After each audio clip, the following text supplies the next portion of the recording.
Corona महामारी की शुरुआत के साथ ही दुनिया भर में बच्चों के खिलाफ ऑनलाइन यौन दुर्व्यवहार और शोषण की घटनाओं में तेजी से इजाफा देखा गया। भारत की अगर हम बात करें तो साल 2019 के मुकाबले साल 2020 में बच्चों के खिलाफ साइबर अपराध की घटनाओं में 400% का उछाल देखा गया। इनमें से 90% मामले बच्चों के यौन दुर्व्यवहार सामग्रियों के प्रकाशन और प्रसारण से जुड़े हुए हैं। यूनिसेफ की एक रिपोर्ट ने आगाह किया है कि कंप्यूटर पर ज्यादा वक्त बिताने के कारण इंटरनेट पर मौजूद आपत्तिजनक कंटेंट और नुकसानदेह सामग्रियों के प्रति बच्चों के आकर्षण का जो जोखिम है वो पिछले कुछ सालों में बहुत ज्यादा बढ़ गया है। सोशल मीडिया मंचों का ज्यादा से ज्यादा इस्तेमाल, ऑनलाइन क्लास पर ज्यादा से ज्यादा बच्चों की निर्भरता और एजुकेशन ऐप के इस्तेमाल की वजह से बच्चों की ऑनलाइन सुरक्षा जो है मौजूदा वक्त में खतरे में पड़ गई है। तो आज आपका कानून में हम बात करेंगे साइबर अपराध और बच्चों की सुरक्षा से जुड़े मसले पर। नमस्कार, मैं हूं आपके साथ अमृता चौरसिया।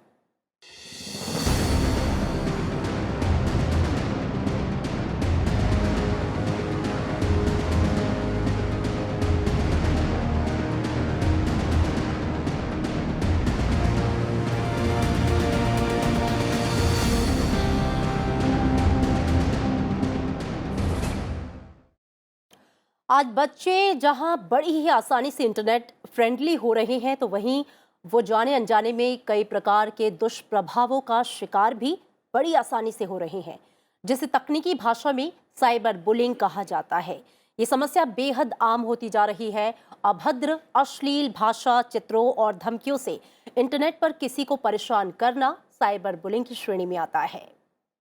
तो आपका कानून के इस एपिसोड में हम बात करेंगे साइबर अपराध और बच्चों की सुरक्षा की। हम बात करेंगे आपके सवालों की, ताकि आप रहें जागरूक और अपने बच्चों को साइबर अपराध की इस मायावी दुनिया से बचाएं। तो हम आपको बताएंगे क्या है साइबर अपराध और साइबर बुलिंग, क्या आपका बच्चा साइबर बुलिंग का शिकार है, साइबर अपराध को लेकर कानूनी प्रावधान क्या है, बच्चों को इंटरनेट पर कैसे रखें सुरक्षित, ये जानना बेहद जरूरी है, और राष्ट्रीय साइबर अपराध रिपोर्टिंग पोर्टल जो है उस पर आप कैसे शिकायत करें, ये सारे सवाल आज हम डिस्कस करेंगे।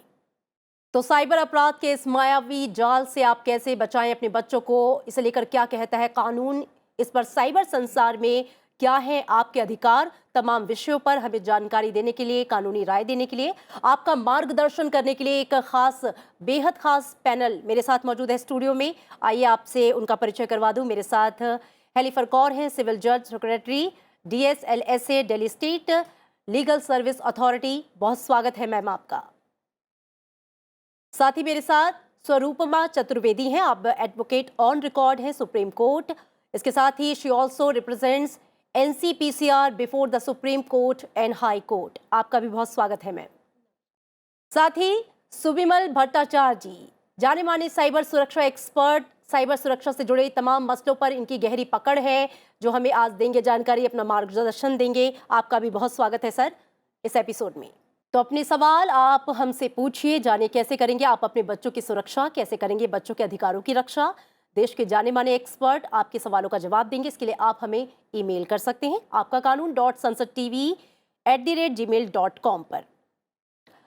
और आइए चर्चा की शुरुआत करते हैं। सबसे पहले मैं चर्चा की शुरुआत, चूंकि सुविमल भट्टाचार्य जी आप साइबर एक्सपर्ट हैं, साइबर मामलों को देखते हैं, इसलिए आपसे करना चाहूंगी, क्योंकि हम जिस दुनिया में रह रहे हैं उसे कहा ही जाता है कि साइबर वर्ल्ड है।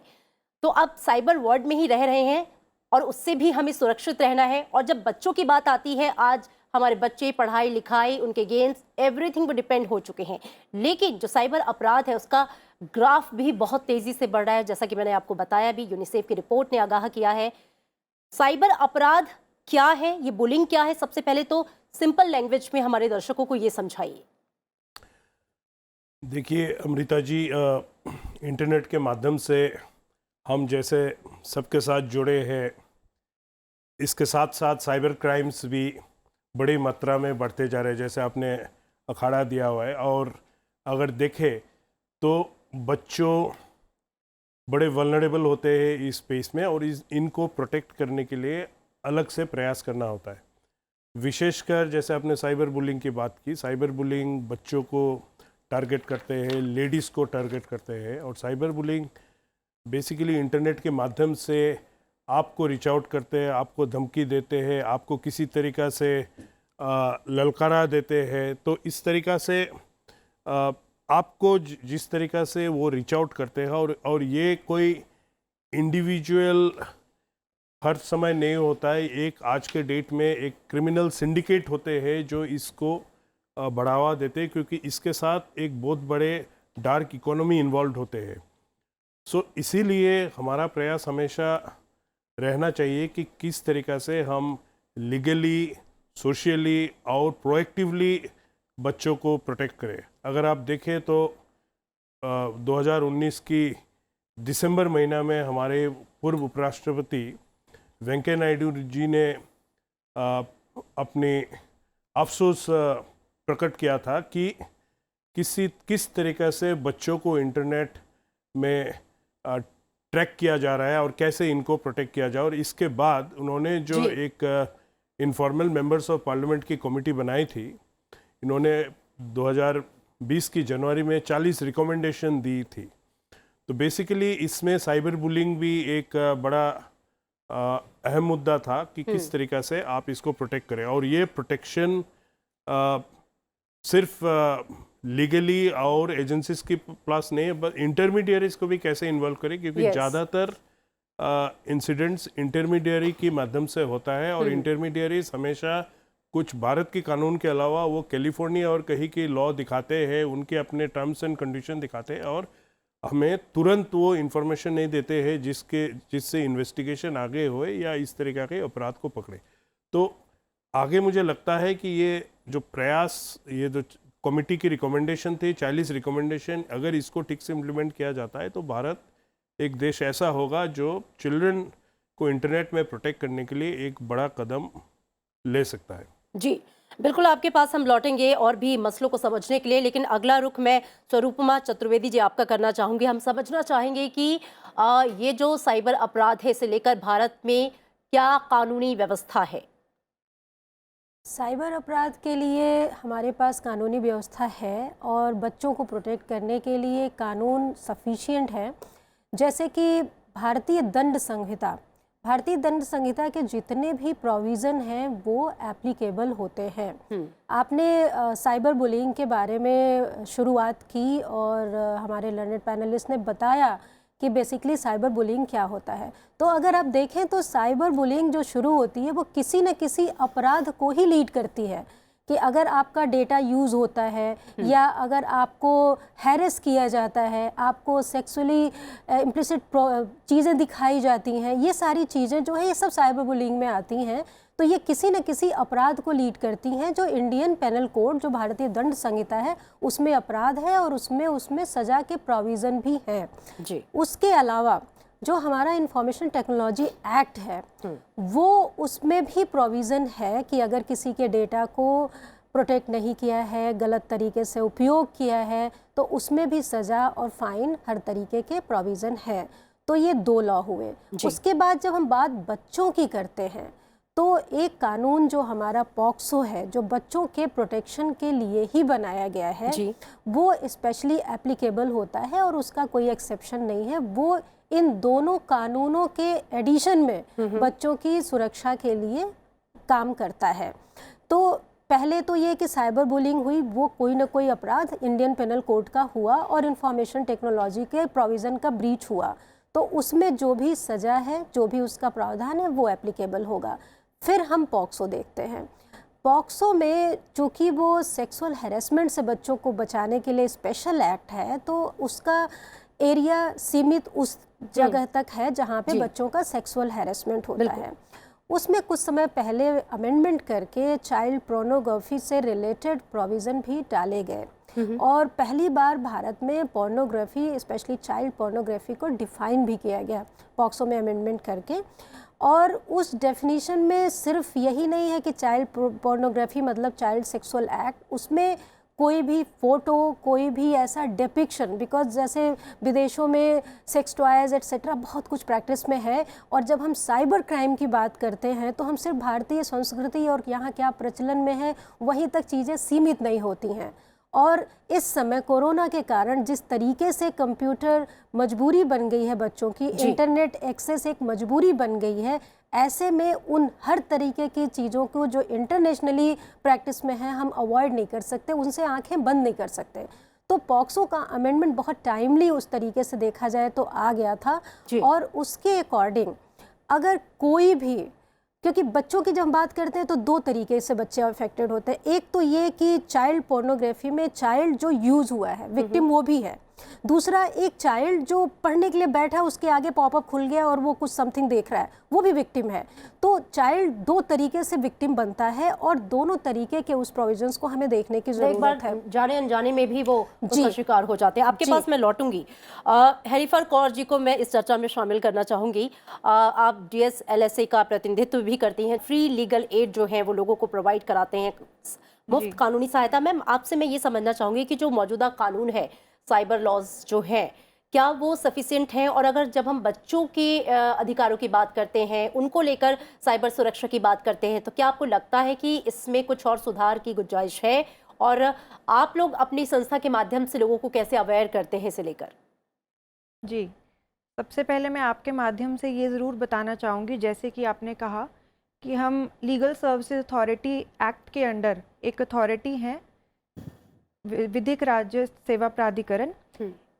हमारा सबसे महत्वपूर्ण कार्य यही होता है कि हम लोगों तक कानून के बारे में जानकारी पहुंचाएं, उनको जागरूक करें।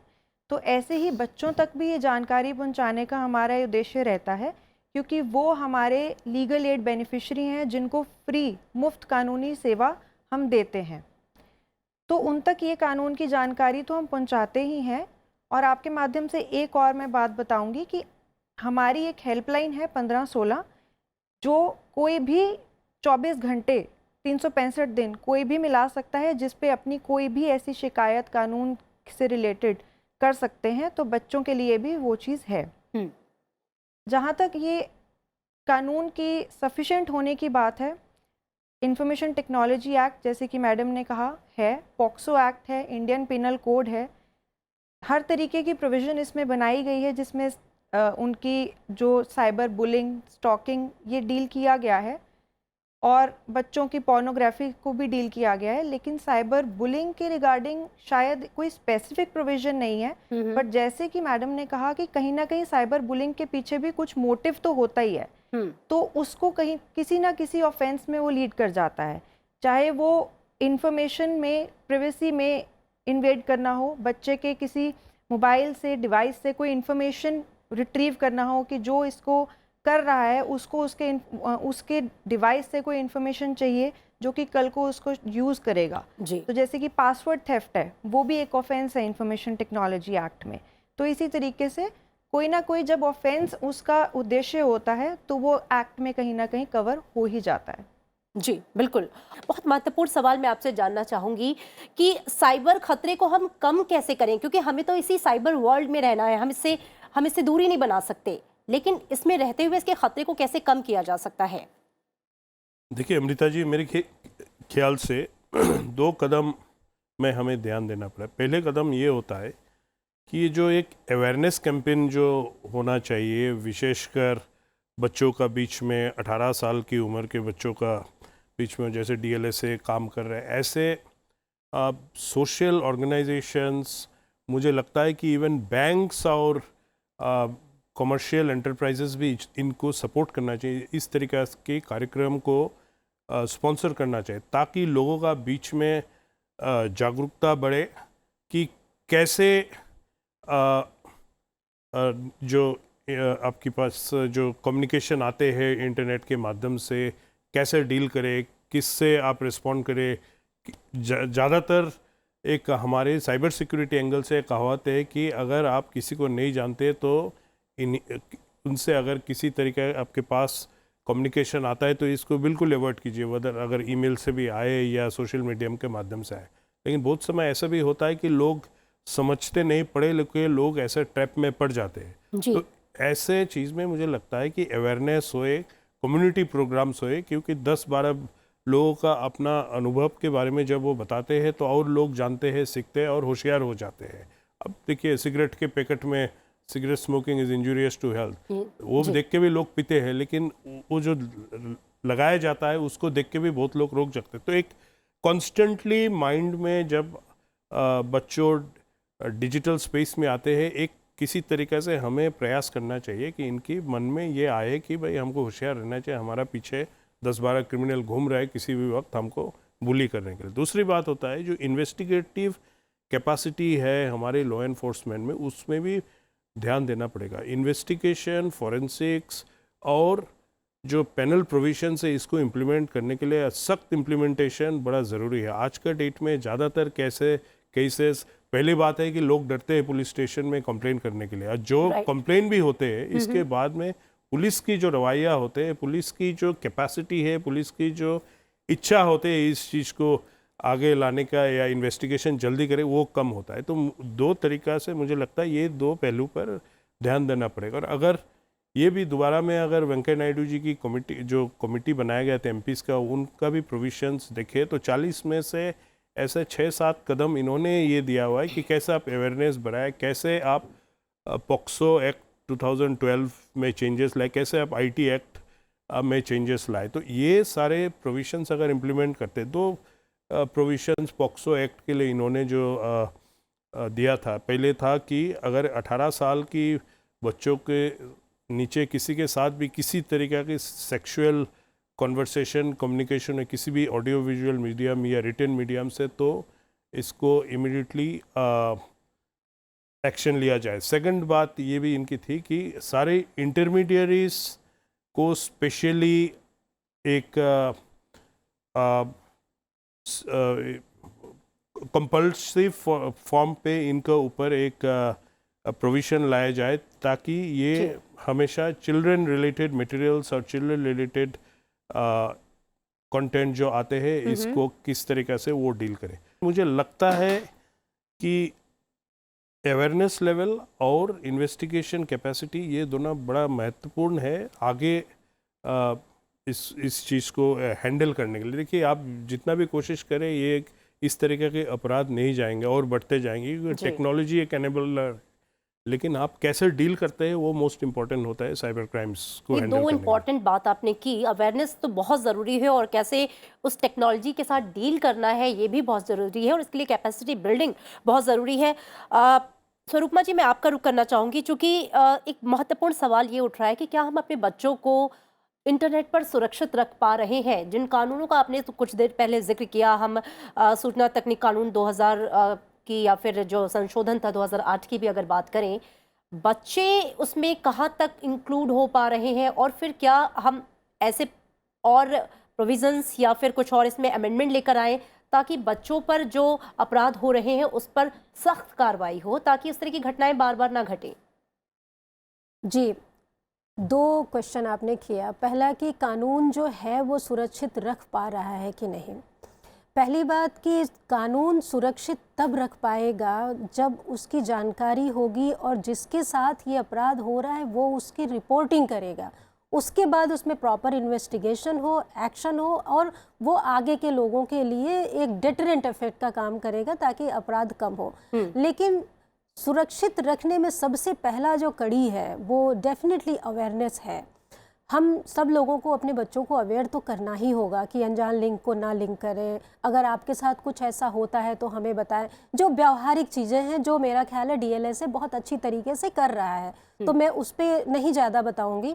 मैं ये बताना चाहूँगी कि साइबर क्राइम बाकी क्राइम से थोड़ा सा इसलिए भी अलग है, इन्वेस्टिगेशन पॉइंट ऑफ व्यू से उसको प्रूफ करना इतना आसान नहीं होता, क्योंकि इंटरनेशनल लॉ भी कई बार इन्वॉल्व होता है।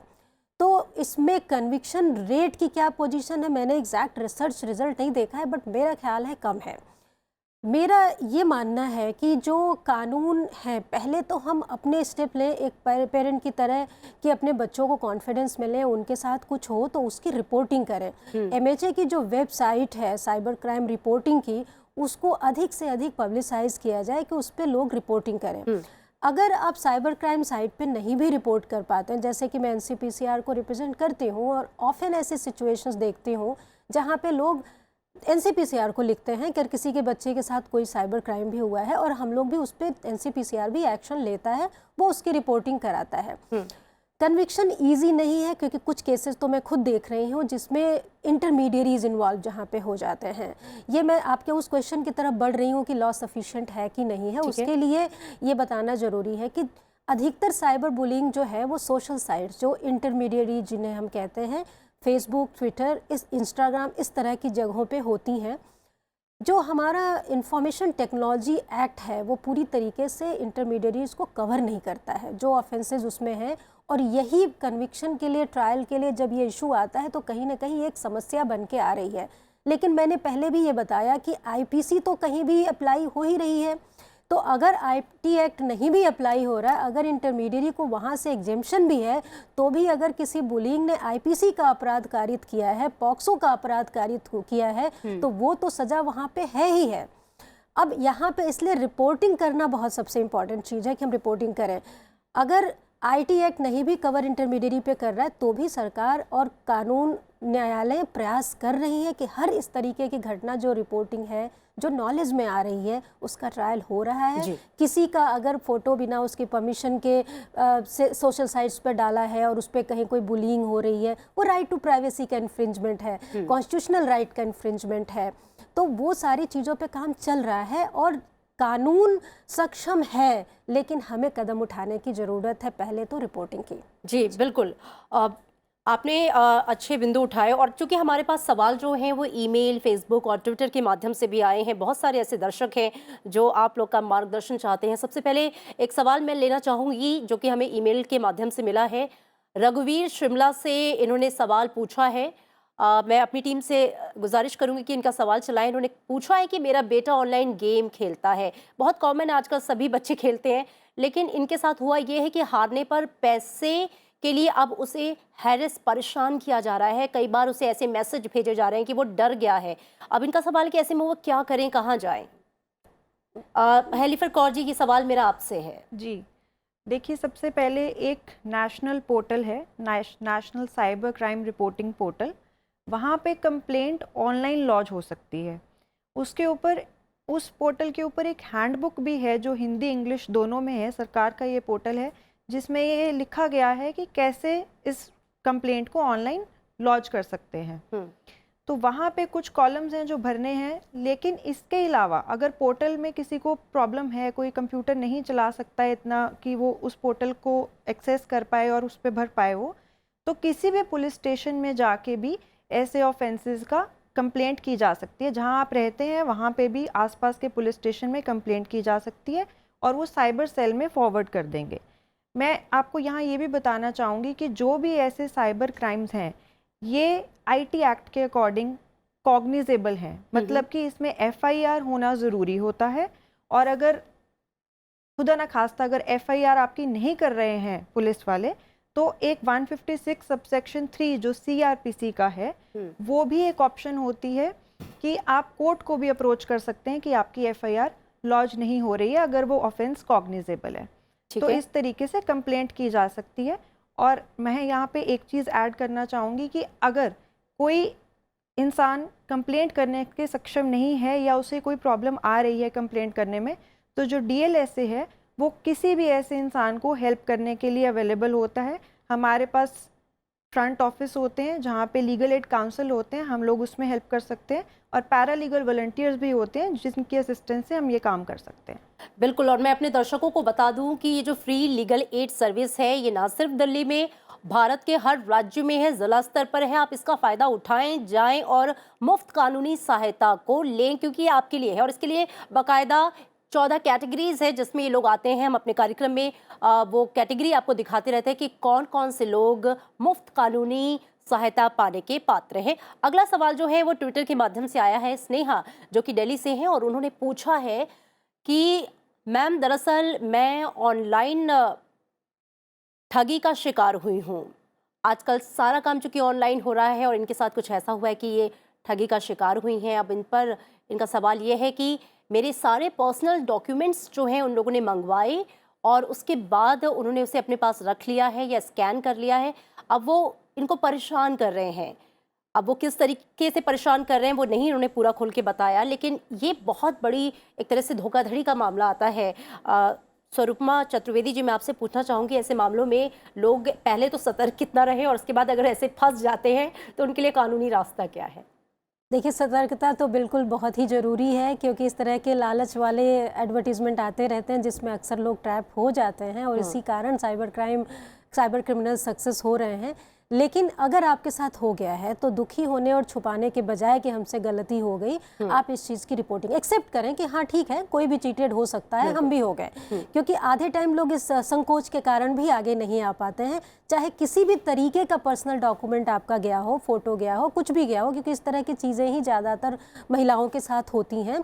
कुछ भी हो, बेझिझक होके उस चीज़ को नज़दीकी पुलिस को, अगर साइबर क्राइम को आप अप्रोच कर पा रहे हैं, ऑनलाइन कंप्लेन कर पा रहे हैं तो बहुत अच्छी बात है, नहीं तो नज़दीकी पुलिस को या जो मुफ्त कानूनी सहायता का फ्रंट ऑफिस जैसा मैडम ने बताया है, आप अप्रोच करें, आप कंप्लेन लॉन्च करें। साइबर क्राइम में जो सबसे ज़्यादा इम्पॉर्टेंट बात है, और चूँकि मैं काफ़ी पुलिस के एसोसिएशन में मैंने काम भी किया है, मेरा ये मानना है कि आपको बहुत जल्दबाजी बरतनी चाहिए, स्पेशली जहाँ पे इकोनॉमिक ऑफेंसेस हैं, पैसे रुपए का फ्रॉड होता है, वहाँ पे बहुत जल्दबाजी, देरी अगर आपने एफआईआर करने और ऑफेंस रिपोर्टिंग करने में करी तो वो ज़्यादा डिसास्टर होगा, क्योंकि मनी कहाँ की कहाँ वो सर्कुलेट हो जाती है इंटरनेशनली, पता नहीं चलता। तो इन्वेस्टिगेशन टीम को भी सहयोग करने के लिए आपका बहुत ज़रूरी है कि आप इमीडिएटली रिपोर्टिंग करें, चाहे जैसे जिस भी फॉर्मेट से आप कर पा रहे हैं, इमीडिएट रिपोर्टिंग करें। फेसबुक पे एक सवाल आया है, गौरव गुप्ता हैं कानपुर से, आइए देख लेते हैं उन्होंने क्या पूछा है। तो गौरव पूछ रहे हैं कि मेरे बेटे के लैपटॉप पर आपत्तिजनक कंटेंट आता रहता है और उन्होंने कई बार, मेरी उनसे फ़ोन पर भी बात हुई थी, उन्होंने मुझे फ़ोन भी किया था कि हमने कई बार उसे ब्लॉक किया है, बच्चा चूंकि लैपटॉप पर पढ़ रहा है, हम कितना उसको मॉनिटर करें। मैंने कहा आप मॉनिटर करें, कह रहे हम कितना मॉनिटर करें, हमने उन साइट्स को ब्लॉक किया हुआ है, बावजूद इसके वो पॉपअप आते हैं और बच्चों के साथ अगर ऐसा हो रहा है तो बच्चों को हैंडल करना बहुत मुश्किल होता है। वो अकेले में पढ़ रहा है, वो कभी भी उसे खोलेगा, देखेगा, कई बार उसमें फंस जाएगा और वो उसका यूज़ भी कर सकता है। तो वो बड़े परेशान थे। आपका रुख करूंगी मैं सुबिमल जी, ऐसे मामलों में कैसे डील किया जाए, क्योंकि ये जो पॉपअप आपने भी जिक्र किया था, आते रहते हैं अनचाहे विज्ञापन, इनसे कैसे बचें? मुझे तो लगता है कि आज के डेट में इतनी फिल्टरिंग सॉफ्टवेयर है कि मैक्सिमम ऐसे कंटेंट को निकाल लेते हैं, और अगर लगातार फिर भी इसके बाद भी आ रहा है तो मुझे लगता है ये अपने किसी फॉरेंसिक्स ऑर्गेनाइजेशन या बहुत सारे टेक्निकल एक्सपर्ट्स होते हैं, इनसे एक बार लैपटॉप भी चेक कराए, और इसके बाद भी अगर आते हैं मुझे लगता है कि लॉ एनफोर्समेंट को रिपोर्ट करें, क्योंकि इसके अलावा और कोई सोल्यूशन ऐसा कुछ नहीं है कि 100% सब कुछ ब्लॉक हो जाए। बिल्कुल, चूंकि वक्त अब कम है और अब आखिर में एक जो है रिएक्शन मैं चाहूंगी आप सभी लोग दे दें। सबसे पहले स्वरूपमा चतुर्वेदी जी, आपका रिएक्शन, क्लोजिंग रिमार्क। देखिए, साइबर क्राइम को स्वीकार करिए, इसकी बिना देरी किए रिपोर्टिंग कीजिए, और कानून सफिशिएंट इनसफिशिएंट है पर दिमाग मत लगाइए। आपके साथ जो भी अपराध हो रहा है वो कहीं ना कहीं कवर्ड है, और आप उसकी बहुत जल्दी रिपोर्टिंग करें। जितनी जल्दी आप रिपोर्टिंग करेंगे उतनी जल्दी आपको समाधान मिलेगा, और सबको बताएं, अवेयरनेस करें। बिल्कुल। हेलीफर कौर जी, आपका। जी, मैडम की बात को आगे बढ़ाते हुए मैं कहूँगी, जल्दी रिपोर्टिंग के लिए आप हेल्पलाइन ज़रूर मिलाएं। हमारी हेल्पलाइन 1516 है। मैं एक और हेल्पलाइन बताती हूँ, 1930 जो है वो हेल्पलाइन है सरकार की, सिर्फ साइबर हेल्पलाइन के लिए।